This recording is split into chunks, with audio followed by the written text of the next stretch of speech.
추운 날씨에 이렇게 참여해 주셔서 무척 이렇게 감사드립니다. 오늘 저하고 같이 이렇게 이야기 나눌 부분은 우리 경남 지역의 문학비에 관한 겁니다. 그래서 우리 지역, 먼 곳이 아니고 우리 지역의 문학비를 같이 둘러보면서 서로 이야기를 나누는 그런 시간이 되었으면 좋겠습니다. 제가 이전에 저희가 처갓집이 진주에 있습니다. 그래서 진주에 가서 제 처갓집을 둘러보는데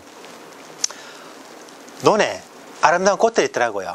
논에 아름다운 꽃들이 있어가지고 빨간 꽃이었어요. 그래서 그 꽃이 무엇인가 주변 사람에게 물어보았더니 그 꽃의 이름이 자운형이라고 했습니다. 그래서 늘 이름을 듣기는 들었는데 이 꽃이 자운형이었구나 하는 생각을 하게 되었습니다. 그래서 그 자운형을 왜 논에다가 심었을까? 그냥 피어난 것 같지는 않습니다. 그래서 주변 사람에게 물어보니까 모내기를 하기 전에 그 꽃을 심어두면 그 꽃을 나중에 갈아 엎는다고 합니다. 갈아 엎고 나서 그것이 바로 아주 좋은 천년 비료가 된다고 하네요. 그럼이 된다고 합니다. 그래서 우리 주변에 늘 있으면서도 이렇게 좋은 그럼이 되는 자운형. 오늘 우리 그 지역의 문학비에 대해서 이야기를 하면서 문득 자운형이 떠올랐습니다. 그래서 우리 주변에 늘 있지만 우리가 때로는 잘 아는 분도 계시겠지만 잘 몰랐던 부분도 아마 있지 않을까 싶습니다. 그래서 오늘은 우리 지역의 문학비에 대해서 한번 같이 소통해보는 시간을 가지도록 하겠습니다. 자, 이 작품은 고향의 봄이라는 시입니다. 어디 있느냐고 하니까 합천에 있어요. 합천에 가보면 우리 진주, 가까운 지역 진주에도 진양호에 아주 넓은 호수가 형성되어 있죠. 자, 그곳은 예전에 사람이 살지 않았던 곳이 아니고 사람이 살고 있었습니다. 사람이 살고 있었는데 댐을 만들다 보니까 그 마을이 물에 잠긴 거죠. 그래서 그쪽에도 아주 실향민들, 고향을 잃은 거죠. 저 북쪽에서도 실향민이 있겠지만 고향이 물에 잠기니까 실향민이 되는 거죠. 이 합천에도 이렇게 댐을 만들면서 저수지를 만들면서 고향이 물에 잠긴 곳이 있습니다. 그 저수지의 옆에 문학비가 하나 서 있는데 이것은 특정 작가의, 구체적으로는 이원수 시인 있죠. 이원수 시인의 어떤 문학적 업적을 기리는 것이 아니고 그 고향 사람들의 마음을 달래주는 그런 문학비입니다. 그 작품이 바로 고향의 봄입니다. 놀라운 것은 작가 소개도 되어 있지 않습니다. 그 사람들에게 이 표지석은 문학비로 불리든 노래비로 불리든 시비로 불리든 그건 중요하지 않은 것 같아요. 그 사람들의, 고향 사람들의 마음을 어루만져주는 그런 소중한 표식이 아닐까 싶습니다. 그래서 어떤 많은 돈을 들인 문학비보다도 굉장히 의미가 있는 그런 문학비가 아닌가 이런 생각을 해보게 되었습니다. 그래서 제가 제일 먼저 이름을 붙인 것은 바로 소통하는 문학비입니다. 자, 문학비가 소통을 하려면 어떻게 해야 될까요? 여러 가지 기준들이 있을 텐데 제일 먼저 문학 작품이 좋아야 되지 않을까 싶어요. 당연한 이야기다 하죠. 문학 작품이 좋지 않은데 문학비를 세울 수가 있느냐? 아쉽게도 제가 보니까 좋은 문학비들이 반드시 문학적 업적만으로 되는 것 같지는 않아요. 때로는 정치적인 뭐라고 할까요? 입김이 좀 들어가기도 하고 때로는 외부적인 어떤 입김도 좀 들어가지 않은가 싶습니다. 제일 중요한 기준은 그 사람의 문학적 업적이 뛰어나야 문학비를 세우는 기준이 되지 않을까 하는 생각을 해봅니다. 그 다음으로 제가 어떻게 하면 소통을 할까? 어떤 문학비라면 어떤 그 명성에 맞는 그 작가의 작품 세계에 맞는 그런 외관을 가져야 된다고 생각합니다. 그러니까 다 같이 이 문학비도 동그란 돌에다가 작품을 새기고 저 문학비도 동그란 돌에다가 작품을 새기고 해서는 안 되는 것이 아닌가 이런 생각을 해봤습니다. 개인적으로 우리 경남 지역에서 가장 잘 만들어진 문학비로는 자, 여기가 이 작품은 농계라는 시비입니다. 어느 곳에 있는 시비일까요? 혹시 아시는 분 계신가요? 예, 맞습니다. 바로 보면 진주성 입구에 있죠. 위에는 농계의 시를 새긴 시비다 했죠. 그리고 기둥이 있다 하죠. 기둥 뒤에 두 개, 대나무일까요? 대나무처럼 보이기도 한다 하죠. 농계의 어떤 굳건한 기상 같은 것을 이야기한, 그런 푸른 기상을 이야기한 대나무처럼 보이기도 하고, 또 사실은 난강이 흐르고 있습니다. 난강대교에 보면 난강대교의 기둥에 동그란 반지 모양의 조형물이 있습니다. 그것은 바로 농계의 반지 모양입니다. 농계가 적장을 안고 난강으로 뛰어들 때 그냥 안고 뛰어들면 뭐 힘을 주면, 남자가 힘을 주면 빠질 수도 있겠죠. 그래서 빠지지 말라고 사실은 반지를 양쪽에 끼고 이렇게 깍지 끼고 뛰어들었다. 그래서 농계의 반지를 상징하기도 하는 것 같습니다. 자, 또 문학비에서 중요한 것은 문학비의 위치도 굉장히 중요한 것 같아요. 자, 이 작품은 천상병 시인의 귀천 시비입니다. 천상병 시인을 알리는 가장 대표적인 작품이 바로 귀천이라는 그런 작품이죠. 그 내용을 보면은 어떤 내용이 있습니까? 귀천, 하늘로 돌아간다는 그런 내용이죠. 이 세상 소풍이 끝나는 날 가서 아름다웠다고 말하리라, 이런 구절이 있습니다. 그래서 천상병 시인을 알리는 그런 대표작으로 널리 소개가 되고 있는 작품이 이 귀천이고, 천상병 시인이 죽고 나서 그의 아내 목순옥 여사가 서울 인사동에, 지금은 돌아가셨습니다, 귀천이라는 카페를 운영해서 많은 문인들과 예술인들이 그곳을 방문했다는 내용을 우리가 이미 알고 있다 그러죠. 그런데 이 지리산은 천상병 시인과 직접적인 연관이 없습니다.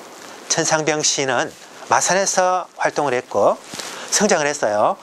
지금의 마산고등학교, 그때는 5년제 마산중학교인 것 같아요. 그곳을 졸업하셨어요. 개인적으로 보면은 저도 이 지역 마산에서 학교를 다녔습니다. 마산고등학교를 나왔었는데 그렇게 보면은 마산중학교 시절이긴 하지만 저희 고등학교 선배님이 되십니다. 그런데 제가 기록을 살펴봐도 지리산하고는 별 상관이 없는 것 같아요. 그렇다면 다른 연고지가 있는 것도 아니고 이것은 조금은 더 연고지가 있는 곳에서 해야 되지 않을까, 이런 생각을 한번 해봤습니다. 그런데 이 문학비가 처음 들어선 곳은 여기가 아니고 어떤 모텔 같은 그 앞이었어요. 그래서 멀리서 보면 잘 보이지도 않습니다. 그래서 이 뒤에 빨간 건물이 보이죠. 어떤 모텔, 유스텔 뭐 이런 곳입니다. 여관은 아니고요. 어떤 여행자들이 단체로 이렇게 숙식을 하는 그런 곳입니다. 이 건물 뒤에 있었어요. 그러다 보니까 잘 보이질 않았죠. 그래서 이런 첫해 어떤 귀천시비 제막식도 하고 천상병 문학제를 1회 개최하던 그 시기입니다. 저도 그때 목순옥 여사와 함께 기념 촬영을 기다려서 한번 한 적이 있습니다. 자, 그래서 이때 잘 안 보이니까 결국 지리산으로 가는 가장 가까운 곳 중산리 주차장 그 옆에 이 시비를 세우게 되었습니다. 자, 이 시비를 세우고 나서 많이 알려지긴 했지만 사람들이 아무래도 많이 보잖아요. 그런데도 불구하고 이곳의 장소가 그렇게 좋은 장소다라고 지금도 별로 그렇게 생각이 들지 않습니다. 어쨌든 연고가 있어야 더 소통하는데 중요하지 않을까, 이런 생각을 한번 해보게 됩니다. 이것은 또 문학비의 위치이기도 하고 모양이기도 합니다. 양산에 있는 도자기 공원입니다. 그 입구에 보면 이게 뭘까요? 문학비, 시비가 쭉 서 있습니다. 길가에 시비라고 하는 것은 아주 마음이 각박한 상태에서 접할 수 있는 그런 것이 아닙니다. 조금 여유롭고 마음이 아름다워지는 그런 곳이기도 하죠. 자, 그런 곳인데 차가 다니는 길가에 쭉 세워놓으니까 여유 있게 감상할 수 있는 그런 곳은 아닌 것 같아요. 때로는 마음이 좀 급하게 지나갈 수 있는 그런 곳이 아닌가 싶어요. 그래서 조금은 사람들의 휴식을 취할 수 있는 그런 곳에 이런 문학비가 섰으면 더 좋지 않을까, 이런 생각을 해봤습니다. 문학비 위치하니까 문학비의 위치는 그 사람의 고향이라든지 아니면 문학작품의 배경이 됐다든지 이런 곳이면 적합할 것 같아요. 그런데 이 문학비는 진해에 있습니다. 진해 롯데마트 옆에 보면 우림필류 아파트라는 곳이 있어요. 그 아파트의 산책길에 조성되어 있는 바로 시비입니다. 자, 이 시비는 어떤 작가의 문학적 업적이라든지 이것을 기리는 그런 작품은 아닙니다. 주민들의 뭐라고 할까, 정서 순화에 도움이 되고자 하는 그런 목적에서 조성된 그런 것이죠. 자, 이것을 보면서 그렇더라도 조금은 어떤 문학적 연고지에 이런 것이 조성되었으면 좋지 않을까 이런 생각도 해봤습니다. 자, 그리고 시비의 형태인데요. 우리가 생각하는 시비는 어떤 것입니까? 우리가 일반적으로 생각하는 시비는 앞에 돌이 커다란 게 하나 있고요. 돌이 커다란 게 하나 있고, 돌만 있지는 않겠죠. 그 밑에다가 어떤 기단이 있고, 거기다 보면은 작가에 대한 소개 같은 것이 있겠죠. 작가의 소개 같은 것이 있고, 또 그 뒤에 보니까 누가 세웠는가 이런 것이 꼭, 자, 복합 시비는 그 작가의 문학적 업적을 기리는 그런 목적보다도 다른 목적이 있는 겁니다. 우리가 6월 6일에 되면 현충일이죠. 그날을 전후해가지고 각 지방 단체에서 현충일 기념식을 합니다. 주로 현충원에서 하겠죠. 자, 그 현충원에서 하는데 그 현충원에 보면은 현충탑이 있고요. 대부분 추모시, 기념시 같은 것이 있습니다. 자, 이 작품 같은 경우는 이 작가의 김태수 시인의 문학적 업적을 기리는 그런 문학비는 아니에요. 어떤 우리나라를 위해서 돌아가신 분들을 기리는 그런 현충원에 어떻게 보면 그분들의 뜻을, 고귀한 뜻을 문학적으로 이렇게 성화한 거죠. 이 김태수 시인 자체를 부각시키는 그런 목적은 아닙니다. 그래서 이렇게 복합적인 목적을 가지고 있는 것을 복합시비라고 이름을 붙여봤고요. 자, 그 이전에는 이렇게 이름적인 분류가 되어 있지 않았습니다. 자, 이것은 진주의 신안옥지공원에 있는 시비인데 앞에도 작품이 하나 있고 똑같은 돌입니다. 뒤에도 작품이 하나 있습니다. 그래서 이형기 시인의 낙하, 최기락 시인의 해전문 난강이라는 작품이 돌 하나를 사이에 두고 양쪽에 있습니다. 저는 처음에 그것을 보면서 사람들이 지나가면서 이 작품을 보고 또 오면서 이 작품을 보고 그렇게 하라고 한 것인가 하는 생각도 들었고, 우스갯소리로 어떤 생각을 했냐면은 혹시 시비를 만드는데 돈이 좀 부족했나? 그래서 돌 하나에 앞에는 이 시, 뒤에는 저 시를 새긴 것이 아닌가 이런 생각을 한번 하게 되었습니다. 어쨌든 돌 하나에 두 작품이 들어가 있어요. 일반적이지는 않습니다. 그래서 이것을 저는 병행시비라는 이름을 한번 붙여 보았습니다. 그 다음에 연립해 있다, 쭉 나열해 있다는 거죠. 자, 이것은 마산 시민들이 매우 아끼는 장소입니다. 마산에는 공원이 아주 많을까요? 아니면 조금 부족하다고 느낍니까? 어떻습니까?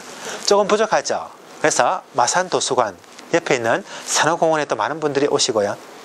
또 산호공원 주변에 계시는 분께서는 이렇게 오실 수가 있지만 저 합성동이라든지 이런 곳에 있는 분이 저녁에 마산에 공원이 부족하니까 우리 산호공원 산책이나 갈까? 이렇게 하면서 여기까지 오지는 않습니다. 그럼 그 지역에 있는 분들은 어디 가실까요? 공원이 많이 없기 때문에 주로 민주묘지, 공식적인 이름이 민주묘지예요. 묘지의 공원처럼 산책을 갑니다. 저도 가끔 산책을 간 적이 있습니다. 묘지라는 생각은 전혀 없어요. 그 저녁에 그분들이 오시는 분들이 공원이라 생각하시면서 산책도 하고 배드민턴도 하고 가족끼리 미끄럼도 타고 이렇게 하는 거죠. 그곳에 보면은 기념탑 있고 어떤 기념관 옆에 보면은 그곳에 가보신 분도 시비까지는 잘 못 보셨을 거예요. 그곳에 보면은 시비공원이라고 있는데 시비가 아주 많지는 않습니다. 그래서 쭉 옆에 보면 이렇게 하나의 돌로 이렇게 서로 이렇게 쭉 세워놨습니다. 어떤 내용일까요? 3.15 민주 어떤 항쟁을 기리는 그런 내용으로 되어 있습니다. 독재, 이승만 독재의 지속적인 뭐라고 할까요? 정권 유지에 대해서 반대하는 그런 시민들의 골기가 가장 많이 분출된 곳 중에 하나가 바로 마산이죠. 그것을 기리는 장소입니다. 그래서 김주월 열사가 좀 처참한 모습으로 발견되고 도화선이 돼가지고 4.19가 또 일어나고 하죠. 그리고 나열되어 있다. 쭉쭉쭉 나열되어 있다는 거죠. 이곳은 어디냐면 통영을 한눈에 바라볼 수 있는 산이 있습니다. 남망산이죠. 남망산 공원에 있는 김상옥 시인의 시비입니다. 똑똑하다 하죠. 시비가 하나, 이것도 시비, 이것도 시비, 이것도 시비, 이것도 시비예요. 시비가 똑같이 이렇게 모양이 있는 게 아니고 쭉쭉쭉쭉 벌려놨다 하죠. 그래서 저는 이것을 나열되어 있다고 해서 나열시비라고 이름을 붙여봤습니다. 나중에 다른 분께서도 시비에 관심을 가지는 분께서 다른 이름으로 붙이실 수 있는지는 모르겠어요. 그렇지만 현재까지 이렇게 이름을 분류한 사람은 아직까지는 잘 없는 것 같아요. 그래서 저는 이것을 나열시비라고 이름을 붙여보았습니다. 오라 이원수 선생님의 고향의 봄입니다. 왼쪽에 있는 것은 창원 용지공원에 있는 고향의 봄 노래비이고, 오른쪽은 바로 이 뒤에 있다 하죠. 산호공원에 있는 고향의 봄 노래비입니다. 왼쪽의 것은 창원에서 용지공원을 조성하면서 만든 것이고, 오른쪽에 있는 것은 이원수 선생님께서 살아계실 때 만든 그런 노래비입니다. 그런데 고향의 봄을 동요 또는 동시 문학작품으로 본다면 이것은 시비라고 불러야 됩니다. 그런데 노래로 보면 노래비라고 불릴 수가 있겠죠. 그래서 이것은 문학작품으로 봤을 때는 시비로 불리기도 하고, 노래로 봤을 때는 노래비로 불리기도 하는데, 여기서는 아예 노래비 적혀 있어요. 노래비 적혀 있는 것을 제가 아니야, 이원수 선생님 살아계실 동안에 이것을 했지만 이것은 시비라고 해야 돼, 이렇게 하기는 조금 곤란한 점이 있습니다. 어쨌든 노래비도 넓게 봐서는 어떤 시비의 영역에 포함시켜야 될 것이 아닌가, 이런 생각을 하게 됩니다. 자, 마산과 진해와 기존의 창원에 합쳐서 통합 창원시가 된 지도를 보고 있습니다. 그래서 제가 창원에서, 예전에 창원에서 주로 활동을 했기 때문에 제 출발점을 창원을 제일 먼저 잡았습니다. 그래서 창원을 출발점으로 해서 책을 쓰다 보니까 가장 어려운 점이 무엇인가? 가장 어려운 점은 이전의 창원 지역에 문학비가 별로 없어요. 유일하게 있는 것이라고는 이원수 선생님의 고향의 봄 노래비 같은 것이었습니다. 남한과 북한을 통틀어서 애국가 다음으로 가장 많이 불리는 노래가 바로 이원수 선생님의 고향의 봄 작품입니다. 그래서 많이 알려져 있죠. 그래서 나의 고향은 어디인가? 이원수 선생님 고향의 봄 노래비는 창원에도 있고 양산에도 있어요. 한때 양산에서 이원수 선생님은 우리 양산 출신이야 해서 그쪽에서 어떤 문학비를 만든 적이 있습니다. 그런데 공식적으로 보면은 이원수 선생님의 고향은 호적에 보니까 창원이라고 표시가 되어 있습니다. 그 다음에 창원하면 예전에 창원 지역이다 하죠. 생각나는 분이 황선아 시인이세요. 이분은 살아서 이슬처럼이라는 시집 한 권을 내셨고, 돌아가시고 난 뒤 유고 시집 용지모세서라는 작품을 내셨어요. 살아서 시집 한 권, 돌아가셔서 시집 한 권을 내신 이슬처럼 살다 가신 분이다, 이렇게 생각을 합니다. 이분의 시비가 언제 제막이 되느냐? 와우, 올해 1월달이다 하죠. 날씨는 쌀쌀했고 글을 기리는 많은 사람들이 참석해서 시비가 제막이 되었습니다. 그래서 그분이 평소에 사셨던 롯데 아파트입니다. 저쪽에서 말년을 보내셨죠. 몸이 불편해서 침대에 누워 계시면서 링거를 맞으면서 이렇게 지내시다가도 그분을 아는 분들이 오면 몸이 불편하신데도 일어나셔가지고 오셨습니까?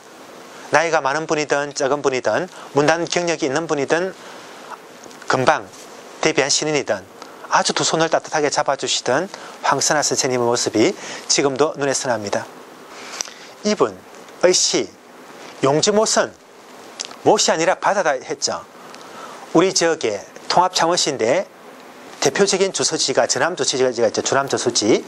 주남저수지를 제가 처음 소시적에 방문하고 나서 느낀 마음이 이건 바다구나, 이런 생각을 했어요. 지금처럼 교통이 좋은 시절도 아니었어요. 아주 몸물은 푸르고 끝이 없이 보였습니다. 주남저수지에 처음 방문한 제 느낌은 바다와 같구나. 그런데 사실은 용지호수는요, 바다 같은 느낌은 잘 안 듭니다. 왜냐하면 저기에 벌써 다 보이거든요. 넓지도 않고 아주 좁지도 않지만 바다라는 느낌은 잘 안 들지만, 말년에 몸이 불편해서 멀리 갈 수 없었던 황선아 시인에게 그의 마지막을 같이 했던 동반자와 같은 이 용지호수는 자기에게는 이 세상의 아주 중요한 부분이고 끝없이 이어진 바다와 같은 그런 공간이 아니었을까, 이런 생각을 해보게 되었습니다. 그래서 제가 참 좋아하는 작품 중에서 하나입니다. 자, 아까 사실은 제가 자주 왔는데도 불구하고 정원에 저녁에 마산도서관 찾아오려니까 많이 헤맸습니다. 내비게이션을 틀었더니 일일이 과시해서 가니까 몇 바퀴를 돌았어요. 그러면서 제가 오늘 마산도서관에 못 가는 거 아니야, 이런 생각을 했습니다. 아주 빨리 출발했는데도요.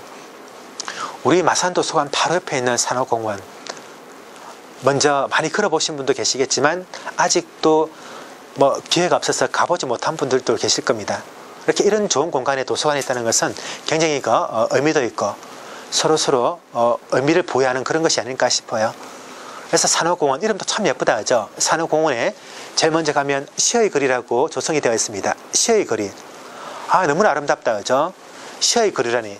시에서는 서로 싸움도 없고 어떤 불평등도 없는 그런 공간이다 하죠. 그런 공간을 꿈꾸면서 마산의 시인들의 중심이 되어서 만든 공간이 시의 거리가 아닌가 싶습니다.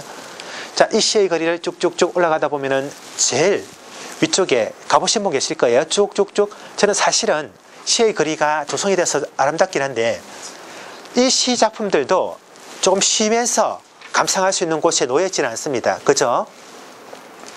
위로 좀 올려봐야 되고 차가 오면 비껴야 되고 조금은 불안정한 장소에 있습니다. 그것이 조금은 아쉽더라고요. 시의 거리를 조성한 것은 좋은데 시민들이 조금은 쉬면서 감상할 수 있는 그런 공간이면 더 좋지 않을까 이런 생각을 한번 해보았습니다. 자, 시의 거리를 쭉 올라가다가 여기서 끝이 아니고 여기서 오른쪽으로 올라갑니다. 위쪽으로 터닝하는 장소에 있는 제일 눈에 많이 띄는 곳에 있는 이 작품이 바로 노산 연상 시인의 대표적인 작품 어떤 것입니까? 가고파. 내 고향 남쪽 바다 이죠. 마산을 대표하는 그런 겁니다. 지금은 통합 창원시가 되었지만 이전에 마산 분들이 통합 마산시로 하자 라고는 하지 않았죠. 왜냐면 안 될 가능성이 많으니까 인구라든지 이런 면에서. 그래서 가고파시로 하자 하는 주장을 하신 것 같아요. 너무나 아름다운 이름이다 하죠. 가고파시. 하지만 결론적으로 통합 창원시가 되었다 하죠. 가고파시. 그만큼 마산 시민들이 또는 우리 지역민들이 사랑하는 노래가 가고파가 아닌가 싶어요. 자, 가고파 노래비를 보니까 내용을 쭉 적어놨어요. 마치 어떤 병풍처럼 이렇게 밑으로 세로로 새겨놨다 하죠. 이 뒤에 보니까 이것을 누가 규정했을까? 박종규. 어디서 많이 들어본 이름이다 하죠. 누굴까요? 박종규가 누굴까요? 경남대. 관계가 맞아요. 경남대학교와 관계가 있습니다. 경남대학교를 설립하신 분인 것 같아요. 그래서 경남대 지금 총장님의 어떻게 되죠 관계가? 형님일 거예요. 친형님. 이다 하죠. 그래서 이분이다 하죠. 박종규입니다. 예전에 지금 박근혜 대통령의 부친이시다 하죠. 박정희 대통령 시절. 지금보다는 그 당시에 굉장히 파워가 셌다 하죠. 힘이 세시던 시절에 경호실장을 하셨어요. 최장수 경호실장을 하셨습니다. 엄청난 권력을 가지고 있는 그 시기다 하죠. 그때 경남대의 전신인 삼양학원 이사장으로 취임하셨고 마산대학을 인수해서 경남대학교를 설립하는 그 무렵에 이 노래비를 설립을 하셨습니다. 저희 고장에 굉장히 의미 있는 비석을 세운 거죠. 그래서 오늘 참석하신 분들도 한번 가시면서 뒤에 왜 이렇게 이 비석을 세우게 됐는가를 한번 살펴보셔도 의미가 있지 않을까 싶어요. 그래서 노산 연상 선생님의 가고파입니다. 너무나 많이 알려진 거죠. 이틀만 제가 한번 읽어보도록 하겠습니다. 내 고향 남쪽 바다 그 파란 물이 눈에 보이네. 꿈엔들 잊으리요 그 잔잔한 고향 바다. 지금도 그 물새들 나르리 가고파라 가고파. 마산이 고향이 아닌 분들도 이 노래가 너무 좋다고 자기 블로그에 올리고 하는 것을 제가 어렵지 않게 발견할 수가 있었습니다. 만날 곡에 해마다 추석 때 저희 처가가 진주에 있습니다. 진주 가려면은 저 삼복도를 타고 저 위에서 이렇게 가게 되는데 차가 늘 막혀요. 왜? 해마다 추석 전후에 만날제를 하더라고요. 만날제를 하니까 삼복도로에 보면 주차 공간은 많이 없고 하다 보니까 길가에 막 차들이 막 되어 있다 하죠. 그러다 보니까 비좁은 거예요. 안 그래도 막히는데. 그래서 추석 때만 되면은 차가 왜 이렇게 많이 막히나 안 그래도 막히는데 그때마다 떠올랐던 것이 만날제 행사였어요. 그런데 요즘은 마산에서만 만날제를 하는 게 아니고 전 창원에서도 만날제 무슨 만날제가 너무 많아졌어요. 그래서 만날제가 상봉제 이런 식으로 해가지고 한다 그죠. 많아진 것은 좋은 일인데 의미 있는 행사가 그래서 너무 많아지니까 조금은 이 원래의 만날제 의미가 좀 퇴색되는 것이 아닌가 이런 생각도 잠시 해보게 되었습니다. 만날 곡에 대해서는 여러 가지 이야기가 있죠. 시집간 딸의 이야기다 하죠. 딸이 시집을 갔어요. 멀쩡한 사람한테 가는 것이 아니고 몸이 좀 불편한 사람에게 갔다 하죠.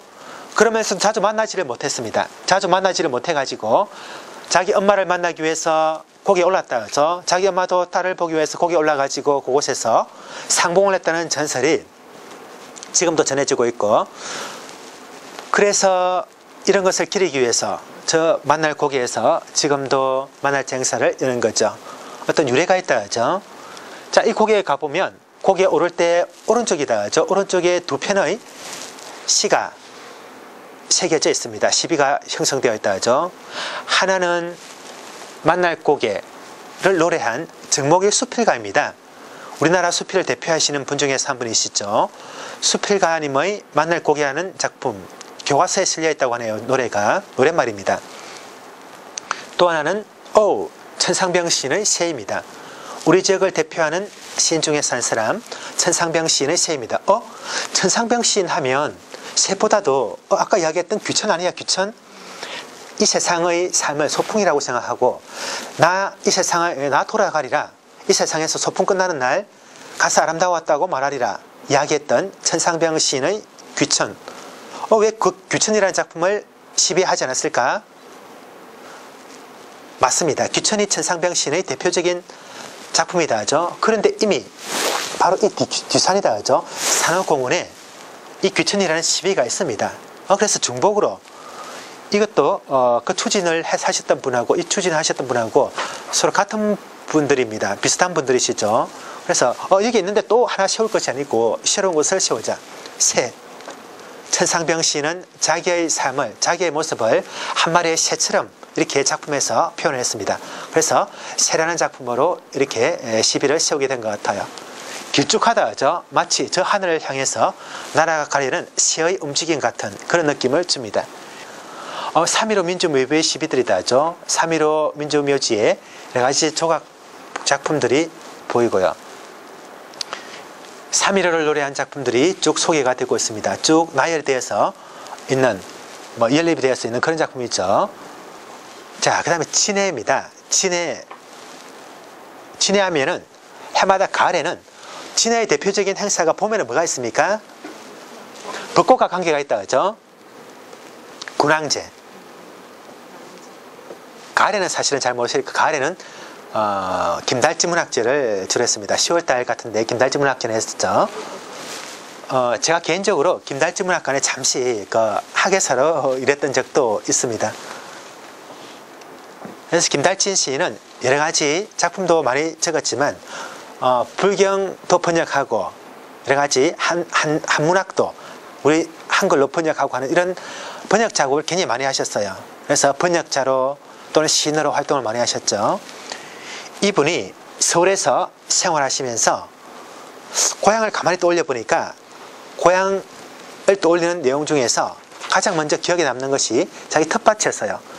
고향을 떠올리다 보니까 서울 생활하면서 고향을 잔잔히 생각할 때 제일 먼저 떠올랐던 것이 고향의 텃밭이었습니다.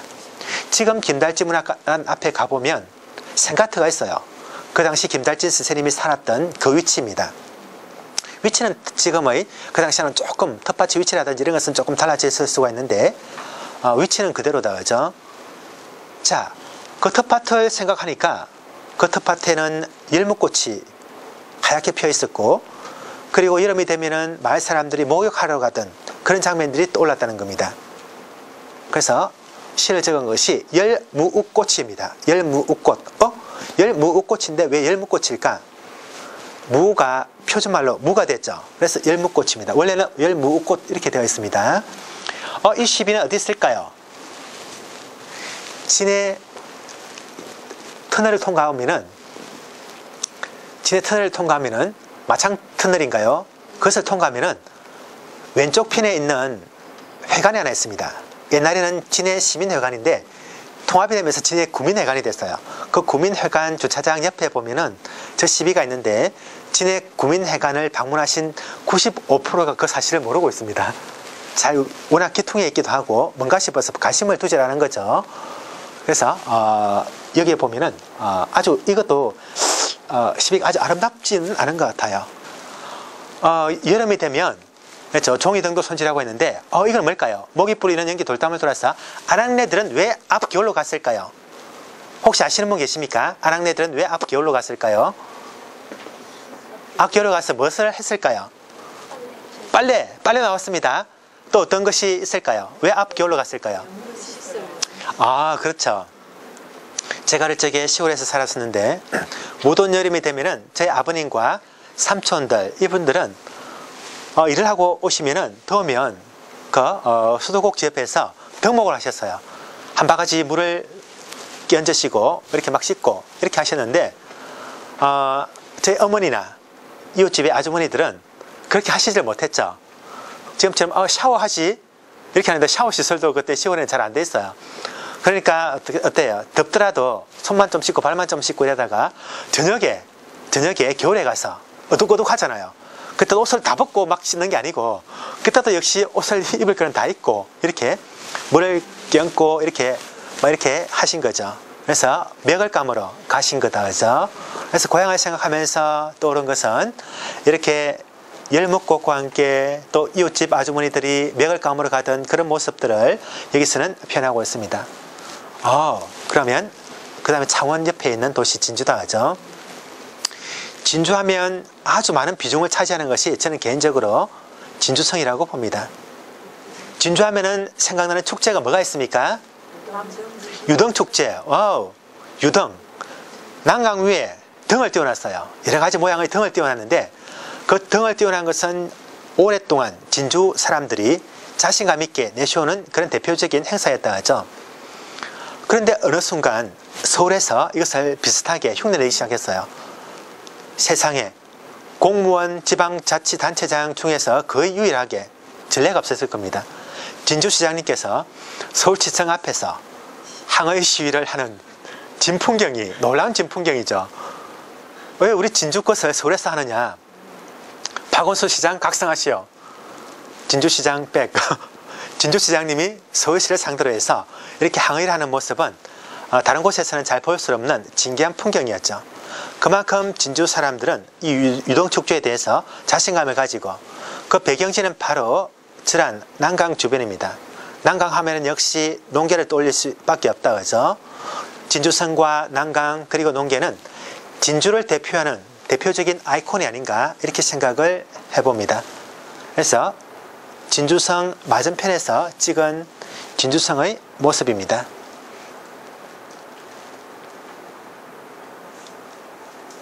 자, 농계 시비가 있고요.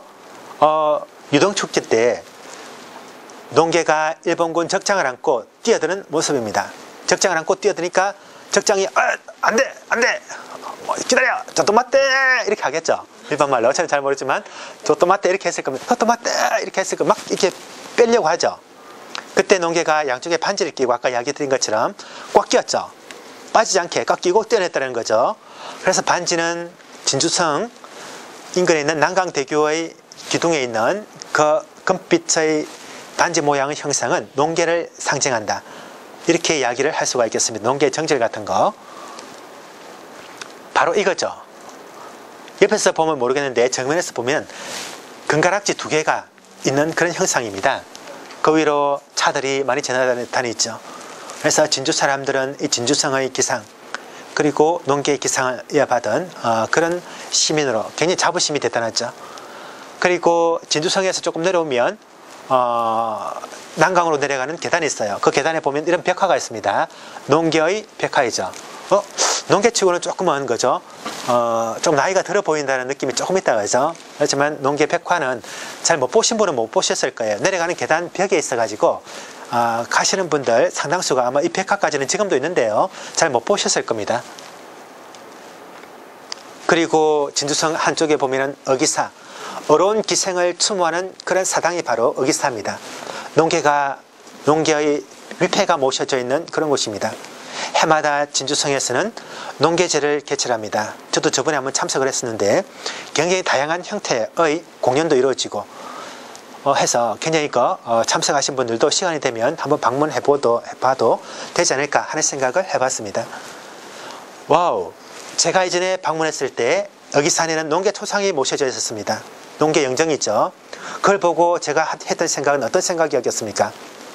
농계 영정을 처음 보고 제가 느낀 생각은 예쁘다. 나이가 좀 어렸을 때였습니다. 농계 참 예뻤구나. 이런 생각을 했습니다. 다음에 또 와서 또 봐야지. 이런 생각을 하게 됐어요. 그런데 몇 년 전에 갑자기 영정이 바뀌고 말았어요. 왜일까? 사실은 그런 거죠. 사실은 이것이 원래 좀 이렇게 빛을 받아서 좀 그런데 이것이 원래 있었던 농계의 영정이고 오른쪽 옷이 이번에 바뀐 겁니다. 왜 바뀌었을까? 놀랍게도 기존의 농계는 김원호 화가가 그린 것인데 친일 행적이 있다. 우리 지역에서 친일 행적은 굉장히 중요하죠. 노사문학관이 마산문학관으로 바뀌기도 하고 지금도 마산역 앞에 가고파 시비에 밴드 칠이 되고 오죠. 치우고 또 다시 칠하고 하는 그런 논란의 중심에는 이 친일 문제가 있습니다.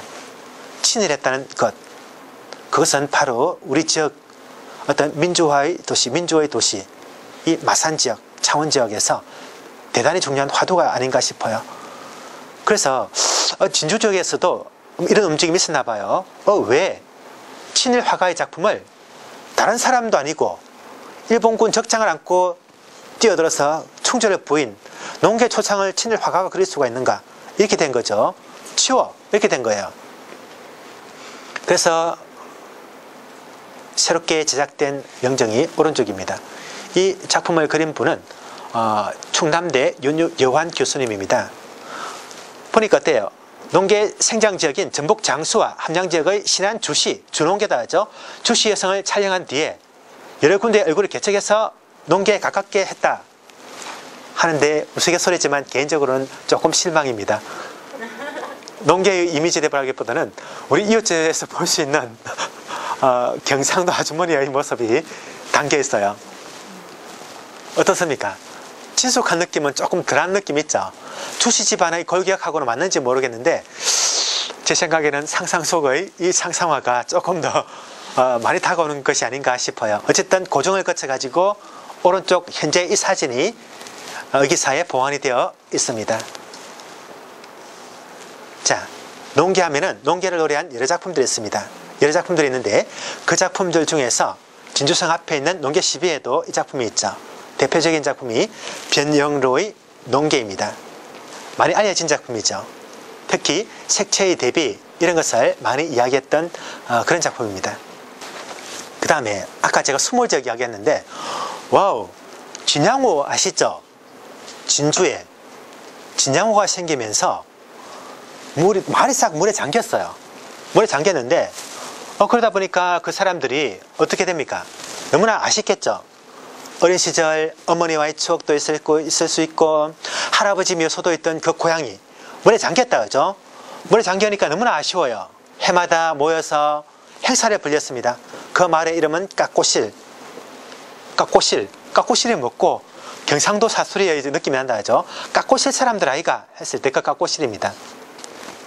마침 제가 방문한 때는 그 행사가 열리고 있었습니다. 사전에 이 행사가 열린다는 내용을 들은 것도 아닌데 저 행사가 하고 있어서 어렵지 않게 그 관계자들을 만날 수가 있었습니다. 문학비가시는데 이분은 시를 쓰신 강익은 교수님이셨고 경상대 교수님이신데 정년퇴임 하셨어요. 이분은 문장가입니다. 경남 수목원 1층에 여러 가지 특이한 모양의 나무들이 있고 그곳에 보면 아주 웅대한 붓글씨가 있어요. 그 붓글씨가 바로 이 정문장 선생님의 글씨입니다. 아주 큰 한자로 이렇게 적혀 있었는데 한자로 되어 있어서 지금 정확하게 내용은 기억이 나지 않습니다. 자, 사천입니다. 그러나 이름은 사천이지만 많은 사람들의 마음속에는 바닷가, 사천바다 하지 않고 삼천포 바다 많이 떠올린다 하죠. 속담에도 있습니다. 왜 잘 나가다가 삼천포로 빠지느냐 하는 속담도 있는데 삼천포 분들은 그 속담을 좋아하실지 안 좋아하실지는 모르겠습니다. 박재삼 시인의 길이는 그 노산공원에 오르는 길이고 박재삼 시인의 글이도 있습니다. 삼천포 사람들이 사랑하는 시인 박재삼, 그의 시를 창작하게 했던 원동력은 한이었습니다. 김소월도 한이 있었고 박재삼 시인도 한이 있었습니다. 박재삼 시인에게 시를 쓰게 했던 한은 무엇일까요? 그것은 바로 지독하게 그를 힘들게 했던 가난이었습니다. 태어날 때부터 돌아가실 때까지 박재삼 시인이 부유하게 살았다는 기록을 저는 본 적이 없습니다. 특정한 직업이 없이 때로는 바둑기사를 쓰면서 문학상 심사를 하면서 시를 쓰면서 평생을 가난하게 사셨던, 맑게 사셨던 분이 박재삼 시인이 아닌가 싶어요.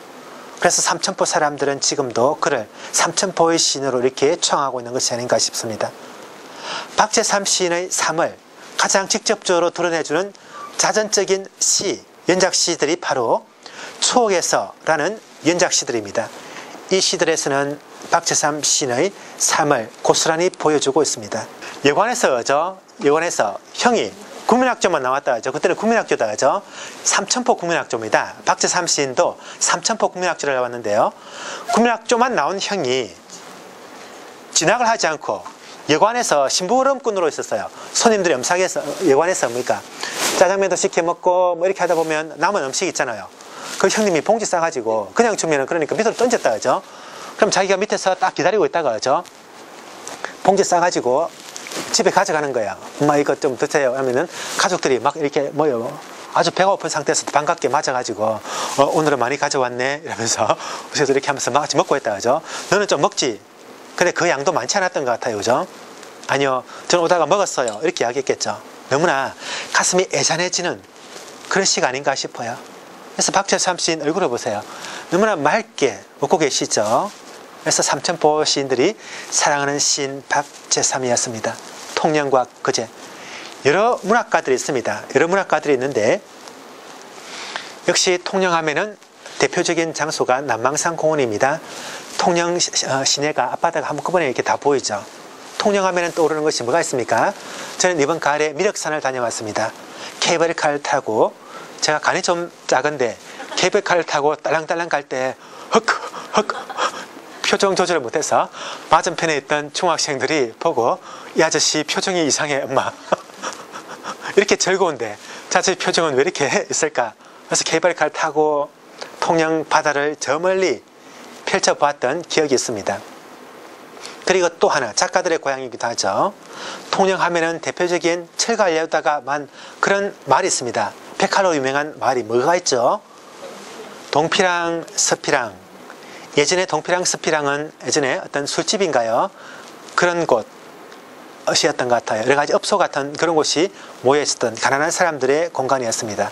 철거하려고 했는데 그림을 사랑하던 사람들이, 대학생들이 그곳에 백화를 그리기 시작하면서 굉장히 아름다운 공간으로 변했다 그죠? 지금도 많은 사람들이 그곳을 방문하고 이렇게 하고 있습니다. 바로 그 밑을 내려오면 중앙시장이 있죠. 싱싱하게 퍼뜩퍼뜩 횟감들이 많이 이렇게 있어서 외부에서 오는 사람들이 아주 싱싱한 회를 싸게 먹을 수 있는 곳이 바로 중앙시장이 아닌가 싶어요. 통영하면은 제일 대표적인 시인이 청마유치원입니다. 청마, 푸른 말이다 그죠? 이히히힝, 아주 강한 기상입니다. 푸른 들판을 달리는 말의 기상, 그것이 청마의 기상이죠. 아주 남성적인 시를 많이 썼습니다. 대표적인 시 중에서 하나가 깃발입니다. 아, 이것은 누구인가? 그래서 저 푸른 해원을 향하여 흔드는 영원한 노스텔지의 손수건, 강한 어조입니다. 그죠?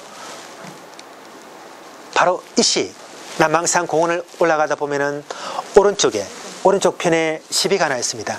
그 시비가 바로 이 깃발이라는 시비인데, 진주성 앞에 있었던 시비가 어떤 작품이었습니까? 진주성 앞에 있던 그 시비, 농계의 시비, 밑에는 북 모양으로 되어 있고 어떤 농계의 반지 모양, 대나무 모양으로 조성되어 있는 그 시비와 함께 제가 경남 지역에서 가장 아끼는, 잘 만들어져 있다고 생각되는 시비가 바로 청마유치원의 깃발 시비입니다.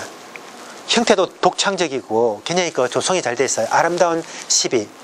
경남 지역에서만이 아니고 한국의 아름다운 시비 중에서 몇 손가락 안에 꼽을 수 있다고 생각되는 시비가 바로 청마유치원의 깃발이라고 저는 개인적으로 꼽고 싶습니다. 자, 이렇게 강인하고 지사적인 면모를 가진 청마유치원이 유일하게 여성적인 시를 썼는데, 여성적인 어조의 시를 쓴 것이 바로 행복이라는 작품입니다. 행복. 저희 부모님께서는 조그만 서점을 운영하셨습니다. 그런데 얼마 전에 그만두셨어요. 폐업. 인터넷으로 책을 많이 사기도 하고 또 나이도 드시고 해서 그만두셨어요. 집에 가니까 아직 반포는 못하고 있었던 일부 책들하고 버릴 건 버리고 그런 책들하고 또 박스 안에 뭐가 가득 있었어요. 뭔가 살펴보니까 책갈피였습니다. 책갈피. 남에게 주지도 못합니다. 전화번호가 새겨져 있고 크게 무슨 땡땡 서점. 그래서 그 책갈피를 제가 살펴보니까 가장 많이 있는 글 중에 하나가 바로 서정주 시인의 푸르른 날. 눈이 부시게 푸르른 날은 그리운 사람을 그리워하자. 그리고 또 하나 가장 많이 있었던 것이 바로 이 행복이라는 작품입니다. 사랑하는 것은 사랑을 받는 이보다 행복하였느라 하는 이 작품이죠. 자, 이 작품은 유추한 시인이 통영에서 교사로 있을 때 이영도 시인에게 편지를 보냈던 그 장소이기도 하다죠. 그 편지를 보내는 심정을 읊은 것이 행복입니다. 통영에 가시는 분은 통영 중앙동 우체국을 한번 방문해 보시면 그 옆에 행복 시비가 이렇게 있는 것을 알게 됩니다. 책 모양으로 되어 있어서 굉장히 의채로운 시비라고 할 수가 있겠습니다. 와우, 이분은 누구일까요? 청마가 사랑했던 여인 이영도 시인입니다. 청마는 이분을 사랑하셨는데 교사 모임이기도 하고 대구에서 죽순이라는 문학단체를 처음 하셨던 것 같아요. 그곳에서 만났다가 통영에서 또 교사 생활을 할 때 같이 교사 활동도 하시고 이영도 시인도 교사였습니다. 그리고 또 부산에 갈 때는 다시 부산에 가기도 하시고 아마 이 두 분의 관계는 부산에서 청마 유추한 시인이 교통사고로 돌아가셨어요. 교장 선생님으로 계실 때 교통사고로 돌아가실 때까지 아마 이어졌던 것으로 알고 있습니다. 청마 유추한 선생님은 사실은 부인이 계셨어요. 이영도 시인은 남편이 좀 빨리 돌아가셨어요. 딸 하나를 두고. 그래서 두 사람의 사랑이 이렇게 쭉 이어진 것을 보면 놀랍죠. 그래서 이영도 시인에게 청마 유추한 선생님께서 몇 통의 편지를 보내셨을까? 몇 통 정도 보냈다고 합니까? 5,000통이라고 했죠. 5,000통. 5,000통이면 우리가 문자 보내듯이 보낸 거예요.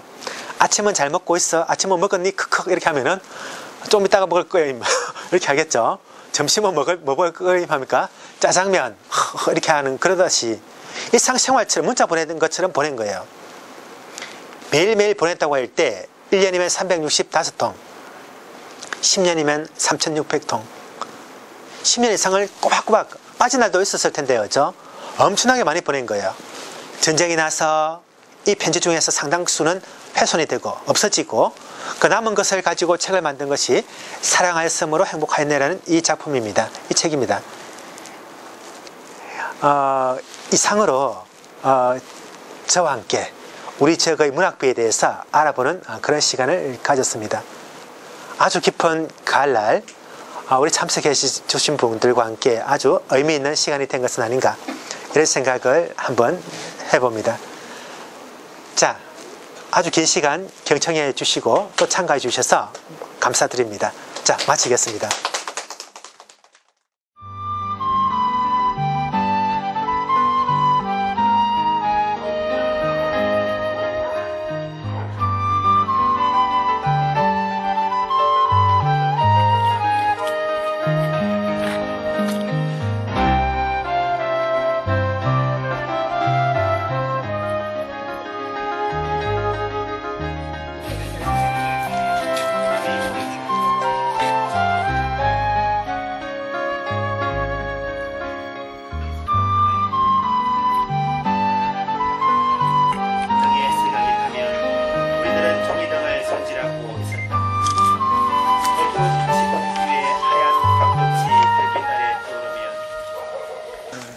일본에 가보면 그 당시 그 사람들이 살았던 좀 낡고 이끼가 끼고 좀 이렇게 조금 쇠락해 가더라도 그대로 보존하는데 우리나라의 작가들의 고향이라든지 생가터를 가보면 그렇지 않은 것 같아요.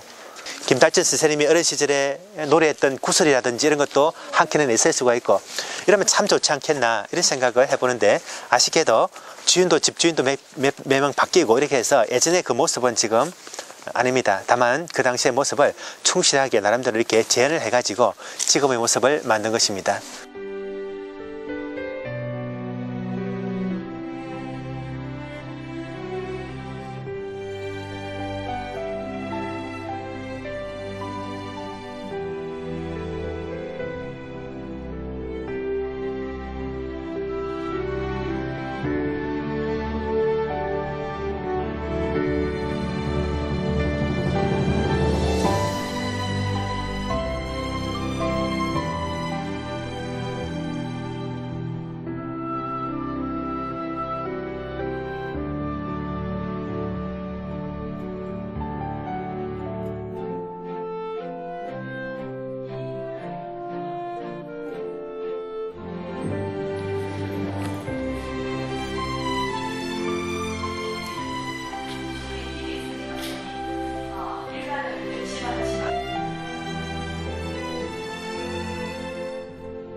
달처 스승님께서는 굉장히 불교적인 색채를 가지고 시를 창작해 오셨고 교육자의 길을 오랫동안 걸어오셨습니다.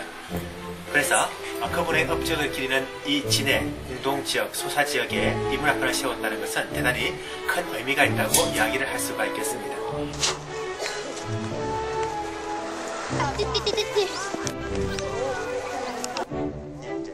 여기 지금 나오셨잖아요, 그죠? 네, 예.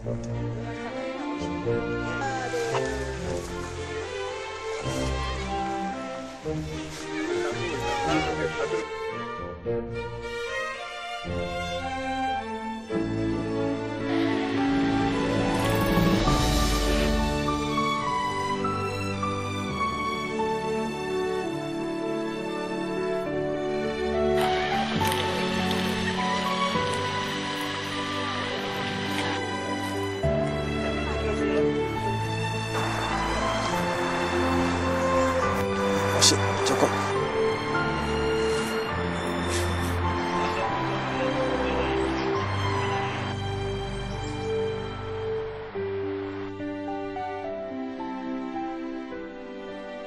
여러 작품들이 이곳에 새겨져 있습니다.